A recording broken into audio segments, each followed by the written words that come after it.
You have to understand this. Not all exercising is the same. There's great different ways to exercise for a bunch of different outcomes, but in this video, we are primarily talking about strength training for 10, 20, 30 reps at a time. There's nothing wrong with that. That's great, but it's not really the best way to develop strength. Your bones lose density. You become weaker. Strength training reverses these declines.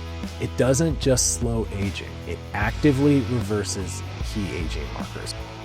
Training without clear progression. Each session you need to have intention. This is where I see so many people so frustrated because they are picking up weights and they are not getting any stronger because they're not really strength.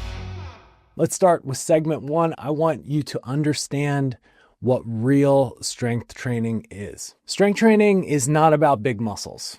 It is another word for capability. Specifically, it's your body's ability to create force in a given movement pattern. Think of it as pushing open a heavy door, picking up something heavy. That's your body overcoming the resistance of that pattern.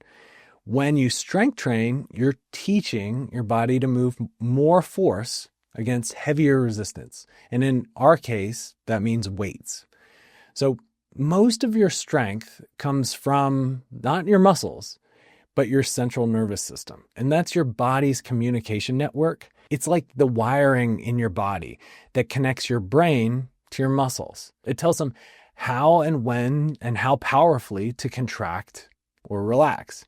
True strength training involves lifting heavier weights for fewer repetitions, around 5 or fewer reps per set. Lower reps primarily train your nervous system to efficiently recruit muscle fibers. During more repetitions, that shifts the emphasis toward endurance and muscle building rather than actual maximal strength training. And this is where most other training systems kind of get it wrong, where you're doing reps for a period of time, or you're doing them for 10, 20, 30 reps at a time.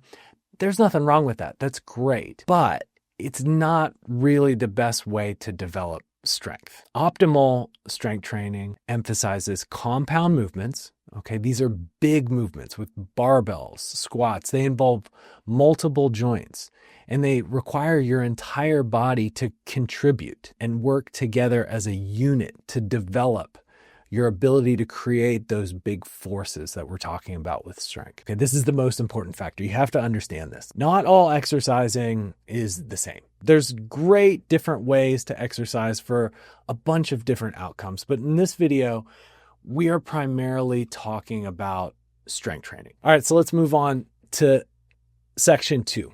Strength training is one of the most powerful anti-aging interventions known to man. Around age 30, your body naturally begins to lose muscle mass.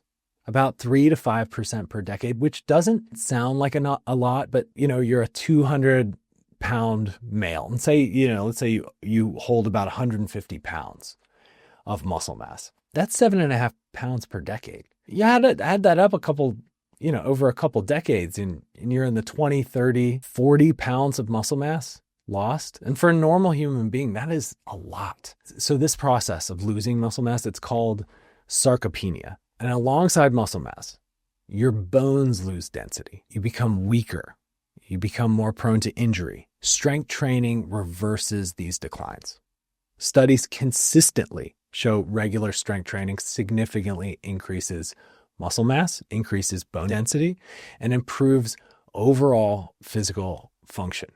It doesn't just slow aging, it actively reverses key aging markers. Strength training boosts metabolism, it regulates hormones, it enhances mental health. Okay, let's move into segment 3, optimal frequency and volume. How much should you be strength training? And what is the right amount? Frequency and volume are critical to results without overtraining and or undertraining. Research is pretty clear. 2 to 3 sessions per week is optimal, each lasting 45 to 60 minutes. I think the sweet spot is 48 minutes of hard training, if you ask me. This frequency provides consistent progress, full recovery. Volume means the total work done per session.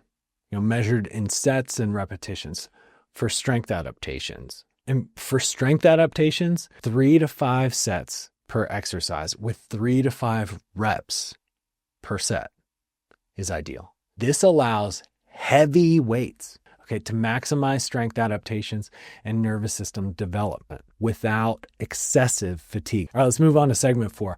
The biggest training mistakes after 30. Yeah, it might not all be pretty. There might be some issues along the way. And avoiding common mistakes is going to save you a lot of time, frustration. It will prevent injury. First mistake, inconsistency. Strength training relies on structure and a routine. Sporadic workouts or random workouts where you're not following what you did the previous week and just kind of doing what you feel like doing, it will fail to deliver any sort of meaningful strength progress. Second, training without clear progression. Each session you need to have intention. You need to be really thinking about what you're trying to do.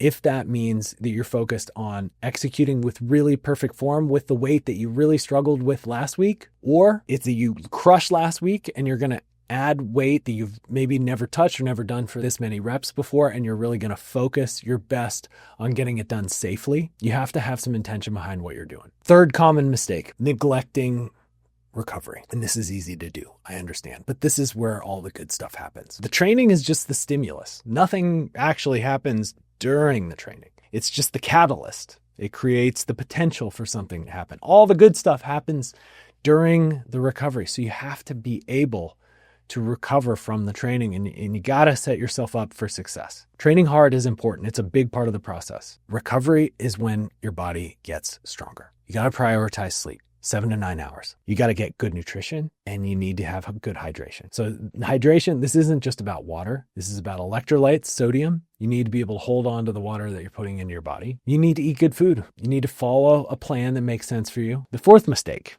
that people often make is incorrect exercise selection and poor form. You want to choose compound movements perform correctly. These are the big barbell movements, the big patterns, the squat, the deadlift, the hip hinge. You want to seek qualified advice if you need it. If this stuff is way over your head, you want to go to somebody that spends more of their time doing this and see if they can help you out, or hire a professional. Lastly, fifth most common mistake is ignoring specificity. To develop strength, you have to train specifically for strength, not high reps, or exclusively doing dance class or Pilates or yoga or HIIT. You have to prioritize strength if you want strength outcomes. And this is where I see so many people so frustrated, because they are picking up weights and they are not getting any stronger because they're not really strength training. You want to avoid these pitfalls by being consistent, purposeful, prioritizing recovery, maintain proper form, and focus on specificity.